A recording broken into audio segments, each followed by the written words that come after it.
Throughout the mortal realms, the legends of the Silver Tower are told. In each tale, a disparate band of champions, both good and evil, find themselves fighting through the ever-shifting domain of one of the 9 Gaunt summoners of Siege.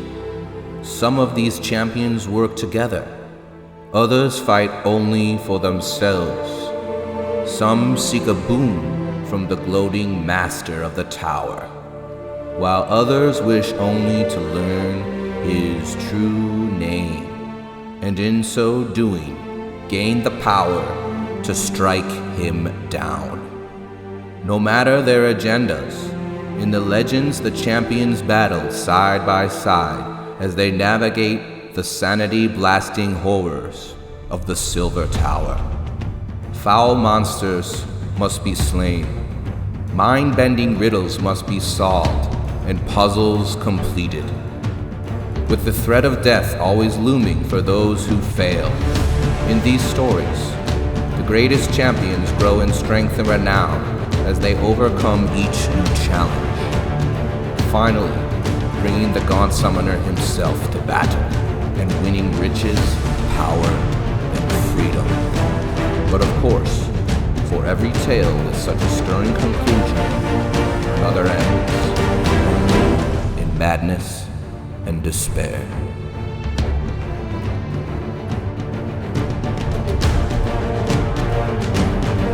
Hello again, friends of the internet, peaceful denizens of the World Wide Web. Welcome back to the channel. I'm Greg. This is Legendary Tabletop, and today we're gonna look a little bit into this tabletop game from Games Workshop, The Silver Tower, from the Warhammer Quest series. Now, I recently got back into the dungeon crawl type of board games, these sort of intro to RPGs, intro to Warhammer type games. And a few years back, I actually purchased the new version of Hero Quest, and that kind of got me back into this sort of thing. Sometimes you don't want to get into like this really thick RPG or this really intense rule-heavy war game, and it's nice to just whip out a game that kind of has everything in that box. And this game comes from a long history from Games Workshop of really cool dungeon crawl type games with miniatures, dice, the cards, little text tiles, cardboard tiles that you use like as the board itself, and a simple rule book. Just really fun, easy to bust open and play and a fun night with your friends. So as I've slowly added to my collection of games like this, I was scouring eBay to try to find a used copy that maybe had a couple pieces missing that I could complete. Now, complete versions of this game online are about $300 to $400, so I scratched that idea and thought this could be a fun project. And I found for about $50, $60 a copy of just the rule books and the cards and the tiles and the dice, which you are watching here on this footage I'm showing you. And I'm just kind of checking out these tiles, and they are different. That's what I kind of really like about the Silver Tower, is a lot of these dungeon crawls are exactly that. Dungeon crawls. So you're in a dungeon, which is fun. We love that. That's why we're here. But this is just so different. The Tower of Siege is this shifting cauldron of madness, this otherworldly, magical place, and a lot of the mechanics in the game reflect that. Another fun, interesting aspect that I really enjoy about the Silver Tower is that the heroes tend to be both from the side of order and the side of chaos, which are enemies in the Warhammer lore for those of you who are familiar with this material. The heroes themselves are very interesting. You have the Knight Questor, which is obviously a Stormcast Eternal. You have the Dark Oath Chieftain, which is a sort of chaos type warrior character, barbarian guy.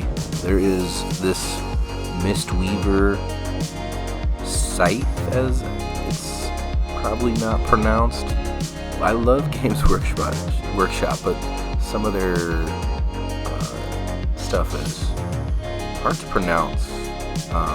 It's always a mouthful, some of these things. And then we have a Tenenbray Shard, which is like this sort of dark elf assassin. There's basically a dwarf slayer and a warrior priest with a nice little good boy Griffhound. And that's actually the other thing that I'm missing from this set, is like the character cards. So eventually we're going to get those. But what I decided to do with this video is show you the 3D printed miniatures that I have proxied for this game. So I've made my own version, and I think it's really cool. We have here, this is the character I'm going to use for the Mistweaver. I'm going to use this Drow figure from My Mini Factory, and there's a lot of proxies in this set. So we're not going to go through every single painting tutorial. If there's something that you see below that you on the video that you want to see in a future video, comment below. But we're only going to do a little bit of it here. But I'm going to show you the models, and this is going to be my Knight Questor. I got these really great Spartan cast models from the artist Gaunt, who has a really awesome selection of Warhammer and Warhammer 40k proxies. Links will be below. That last one we're going to use for the Kyric Acolytes, which are like these shirtless weirdos. We're going to use these guys for the Tzangors. So they're not quite exactly, but they're close. Oh, look at those cool chakras. Yeah, and this sword. These guys are freaky. And their little armor is going to be awesome for contrast paint. These are going to be our horrors. And all of these Change Demon models, the Tzangors, oh, look at these little guys. Oh, they're great. And the horrors are all from One Page Rules. They have some awesome chaos proxy. I honestly think that these models are better than the current line of chaos. And we're also going to use some of these great miniatures from Loot Studios. One of my favorite subscriptions. This is going to be our Gaunt Summoner, this little guy. And then there's these little goblin, these grotlings, scutlings they're called. And I'm sick of goblins and orcs in all my games, so I'm going to use that little fawn guy as a proxy for the goblins. I have too many orcs and goblins. I can't justify printing out anymore. In a future battle report, I'll show you guys all my orcs and goblins, and we'll freak out together.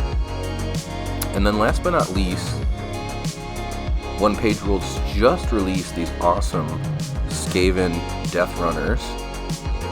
They call them Scouts, obviously, and they don't call them Skaven, but they're essentially Skaven Death Runners. And we're going to paint these guys, we're going to print these guys, we're going to have fun. Clap twice if you're having fun at home. And here is my Frozen Sonic Mini, pumping out some of these boys and girls. All genders are represented. And we've painted most of the models. And also there's a hero here that I haven't shown on the One Page Rules page for the prints.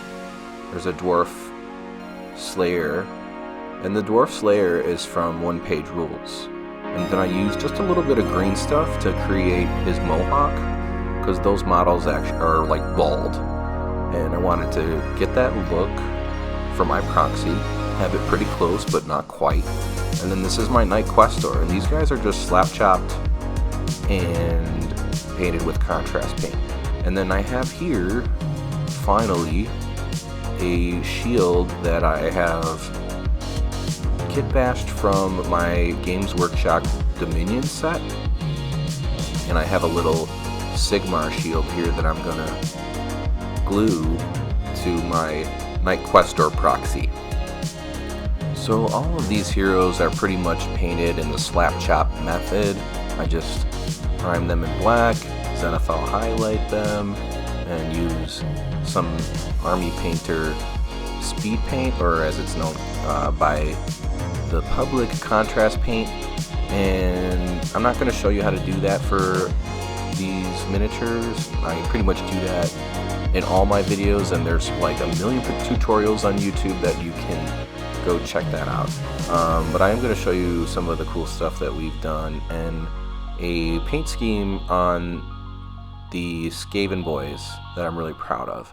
And so here I'm just finishing up that Knight Questor using some Vallejo metal and painting that shield. Now I am using this Gravelord Grey speed paint as a wash, and what I do is I will just put a few droplets into the palette here and then get a really wet brush to kind of dilute the contrast paint a little bit, and it will flow a little bit better and give you a great metal finish. Now I printed these 3 little Skaven boys that I'm going to use for the proxy units in this game, and I really like these models from One Page Rules. I scaled them up about 110% from their original size so that they will fit with the 32mm size of the Age of Sigmar units. Most of the stuff from One Page Rules is 28mm, but you can scale it up with the supports, and it always works for me. Now I'm creating this kind of cool, weird object source lighting scheme, and I'm using sort of a slap chop to start, but I want the light to come from below, and you can kind of see how I make that happen. And what I'm gonna do is I'm using this like crazy like kids brush here, kind of like a makeup brush. It's got a lot of little bristles that are going to touch a lot of the surfaces, and I'm dry brushing from below, almost as the light is coming from the base of the miniature. And then I'm going to take a little bit of a smaller brush, and I'm going to hit some of the surfaces closer and put a second layer of white paint there to sort of intensify the effect.